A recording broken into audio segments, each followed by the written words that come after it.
Keenan Wilbanks, 27. He's started for me since he was a sophomore. He plays wide receiver, running back, safety, corner, just kind of wherever we want to. Has done a great job. He's a pretty good leader. And to my right, I've got Gareth Anderson. Gareth has also started for me since he was a sophomore. He plays running back, safety, basically the same thing he can do. So I brought them two along with us. We've got 7 returning starters on both sides of the ball. We only had 4 seniors last year, so we're really excited about what we've got coming back.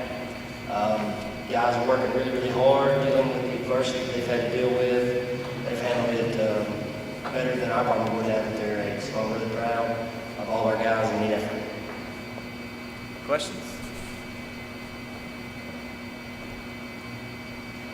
Coach Putnam, you've kind of sort of building a tradition at Sylvania now. You've been there a while, you come back, and I know you're a very demanding coach. You demand a lot of the kids, and like you was talking about, you only had 4 seniors last year, but it seems like now Sylvania is on an even keel to be solid year in and year out, and that's a tribute to you and to the kids.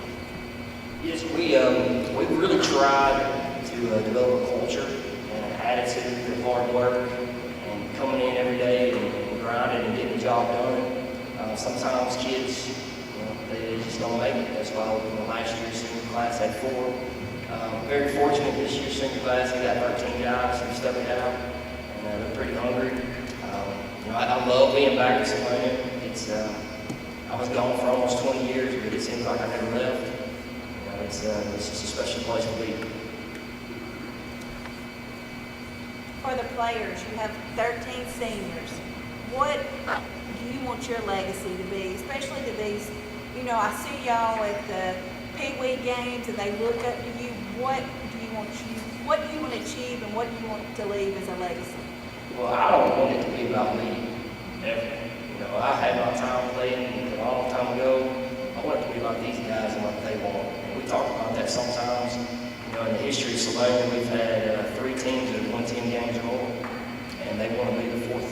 They want to be in the top, and it really, like I said, I had my opportunities, and it ain't about me. So I want the younger generation, the younger kids, to look to these guys and think, I want to be him. I don't want them to be like me.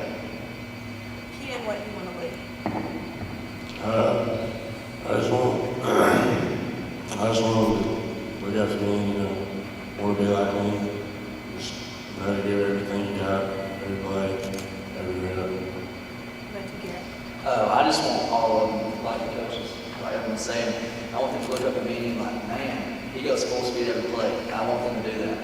I want them to be like him, That would be awesome.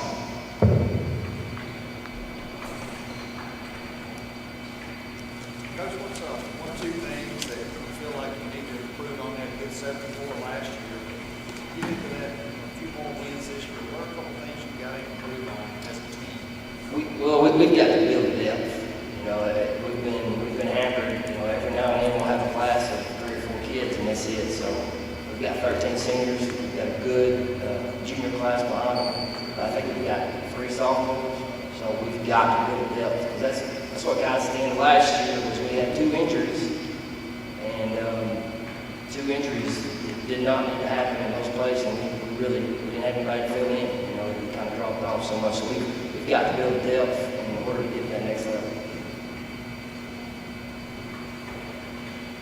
Well, Coach, these guys have a lot of distractions. It just seems like all the players are a lot more focused this year, because everything can be yanked out from under them at any time. But football is important in the state of Alabama. There's no doubt about it. It's one of the entities that we have. It's just the way it is here. We don't have a lot of other things going on. How important is it for your community to have football? Because they need an out also, not just these players, but your community needs it too. And I know Sylvania is big time supported by the local community. Well, I've talked to these guys a lot about controlling what you can control. God gives us adversity all the time. And if you control your attitude and your effort and your outlook on things, then you're doing what you can do. As far as the community goes, it's a very passionate community. There's guys and women screaming and yelling at me and the referees and love the game, they love the community part of it, the socialism part of it. It's really important for everybody, and I hope we can do it safely. But like I said, we're going to control what we can control. We're getting ready for August 21st, and anything else is out of our hands. For the players, last week when the AHSAA announced that you guys will get to have your season, how did you guys react after so many months of uncertainties and rumors and whispers? How did you guys react? What was the first thing that you guys did to, I'm sure, probably celebrate the good news? Of course, we have to go out and eat. It's always a tradition here. We were just all so excited, and we are really ready. We want to play. We are glad that we get to. Yeah, pretty much what you said. It was really getting pretty doubtful there for a little bit, but I'm just happy we get to play. Be out there with my brothers. Coach, the regions have kind of changed around a little bit. There's a lot of traditionally strong schools that y'all play year in, year out. It's kind of changed just a little bit. Every week's going to be a test for you guys.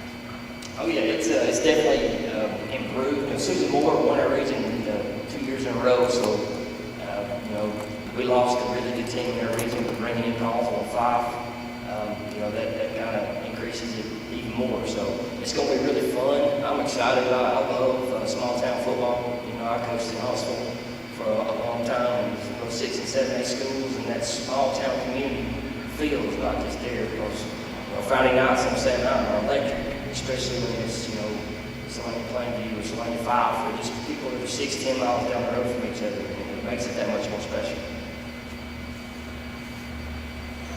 So, Coach, you brought a couple of skill guys with you. Can you talk about your offensive line a little bit? Yeah, we've got everybody back on the offensive line. We lost a couple. We lost the defensive end. So big guys, they work really hard. They don't get enough credit. They're the first ones to get blamed when something goes wrong. The last ones to ever get any kind of acknowledgement. We've got some pretty big guys. We probably average about 240, maybe 235. We're not huge, but they're athletic and they really get after it. And I'm looking forward to seeing what they can do this year. For the players, again, coaches always look for leaders inside the players, kind of an extension of the coaching staff on the field. How do you guys view yourselves as leaders? What kind of responsibility do you feel that puts on you, and how do you guys handle that with your teammates?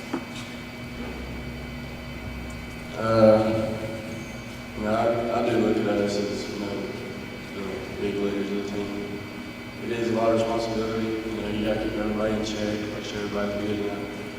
I feel like we handle it pretty well. You have to push your teammates. You have to. You can't let them slack on anything. Coach always makes sure that we don't slack, and if he turns his back, we have to pick up for it. We have to make sure no one falls behind, that you're always going full speed. It's a good answer.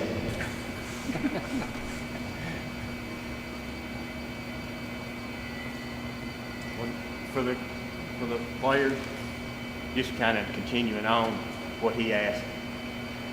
Coach Putnam picked you to be here today. What does it mean to you to represent your football team? It means a lot. It's like I said, it's a pretty big weight on the shoulders. But like I said, you just come to work every day. Show the little ones, just try to lead them. It does mean a lot. I'm really glad that he chose me and Keenan. Thankful that we are here. We're ready.